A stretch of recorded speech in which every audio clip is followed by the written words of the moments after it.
ბრინჯაოსა და ვერცხლის მედლების შემდეგ პირველი ოქრო რიოს ოლიმპიურ თამაშებზე ქართველმა ძალოსანმა 22 წლის ლაშა ტალახაძემ 105 კილოგრამ წონით კატეგორიაში უმაღლესი სინჯის მედალი მოიპოვა.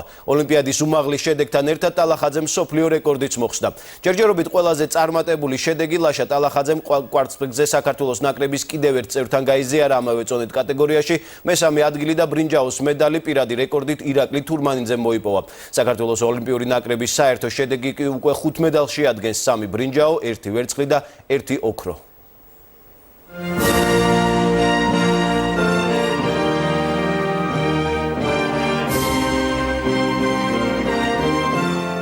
საქართველოს რიოს ზაფხულის ოლიმპიურ თამაშებზე პირველი ოქროს მედალი მოიპოვა. ქართველმა ძალოსანმა 23 წლის ლაშა ტალახაძემ პლუს 105 კილოგრამ წონით კატეგორიაში ქვეყანას უმაღლესი სინჯის მედალი მოუტანა.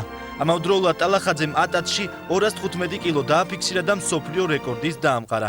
ეს შედეგი მალევე 216 კილოთი მისმა კონკურენტმა ირანელმა სპორტსმენმა გააუმჯობესა. თუმცა აკვრაში ტალახაძემ 258 კილოგრამი დააფიქსირა, ჯამში კი სულ 473 კილოგრამს მოუყარა თავი და მსოფლიო და ოლიმპიური რეკორდი დაამყარა. არის დავაფიქსიროთ, საჯებილას გვეტყვიან. არის სრული ტრიუმფი დამთავრდა.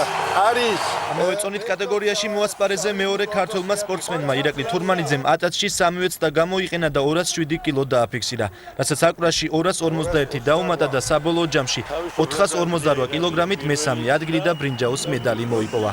ქართული სპორტის ისტორიაში ეს არის პირველი შემთხვევა, როდესაც ოლიმპიურ კვარცხლბეკზე ორი ქართველი ერთდროულად იდგა. ორი ქართველი ვიდექით კვარცხლბეკზე და ამაზე ბედნიერება არ არის, ამგონი არასოდეს არ მქონია. ძალიან დიდი შრომა ჩავდები ამ ყველაფერს და დამიფასდა ეს რო თქვა და გახარებული ვარ ამ ყველაფრით. მთელი მსოფლიო ახლა რა თქმა უნდა საუბრობს ჩვენი ვაჟკაცების ძალიან ღირსეულ გამოსვლაზე. მსოფლიოში ყველაზე ძლიერი ვაჟკაცი არის საქართველოდან, ასევე მინდა ჩვენს ბრინჯაოს პრიზიორებს მივლოცოთ. ბრინჯაოს კიდევ ერთი მედალი საქართველოს ოლიმპიურ ნაკრებს შმაგი ბოლქვაძემ დაუმატა. ბერძნულ-რომაული სტილით მოჭიდავემ 66 კილოგრამ წონით კატეგორიაში მესამე ადგილი დაიკავა. ნახევარფინალში სერბ დავორ სტეფანეკთან დამარცხების შემდეგ ქართველი მოჭიდავე ბრინჯაოს მედლისთვის ბრძოლაში იაპონელ ტომოჰირო უენოს შეხვდა და მეტოქეს 1-0 სლია. ძალიან გახარებული ვარ იმ მარცხის შემდეგ გამოვასწორე და გამიხარდა ძალიან რომ მესამე ავიღე. 22 წლის ვარ, მომავალი წინ მაქვს და გამიხარდა რომ ჩემი სამშობლო გავახარე. რიოს ოლიმპიადის ვერცხლის მედლის მფლობელი ძიუდოისტი ვარლამ ლიპარტელიანი კი სამშობლოში დაბრუნდა. პრიზიორ სპორტსმენს ოჯახის წევრებმა და გულშემატკივრებმა გვიანღამით აეროპორტში საზეიმო დახვედრა მოუწყვეს.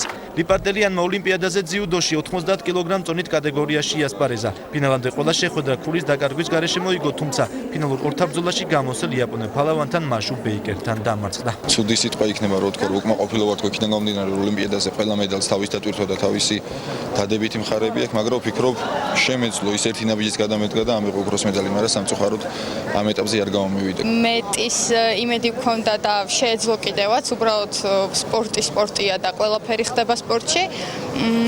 ალბათ მისი ემოციაც აქედან გამომდინარე იყო. ამ დროისთვის საქართველოს რიო-დე-ჟანეიროს ზაფხულის 31 ოლიმპიურ თამაშებზე 5 მედალი აქვს. 1 ოქრო, 1 ვერცხლი და 3 ბრინჯაო. დღეს საქართველოს სახელით კანოეში სპრინტზე ზაზა ნადირაძე იასპარეზებს.